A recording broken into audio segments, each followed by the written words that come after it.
en la vasta extensión de la existencia. Desde el tiempo de Génesis, un profundo narrativo se desenvuelve: la levantada y caída del hombre.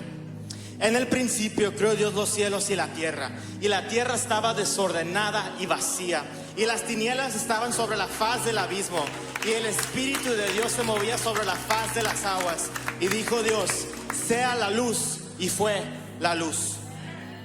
Esta declaración divina resuena en medio de las tinieblas, dándole nacimiento a la creación. La palabra existió antes que el tiempo mismo existiera. La Biblia dice: en el principio era el verbo, y el verbo era con Dios, y el verbo era Dios. Este era en el principio con Dios. Todas las cosas por Él fueron hechas, y sin Él nada de lo que ha sido hecho fue hecho. En Él estaba la vida, y la vida era la luz de los hombres. La luz de las tinieblas resplandece, y las tinieblas no prevalecieron contra ella.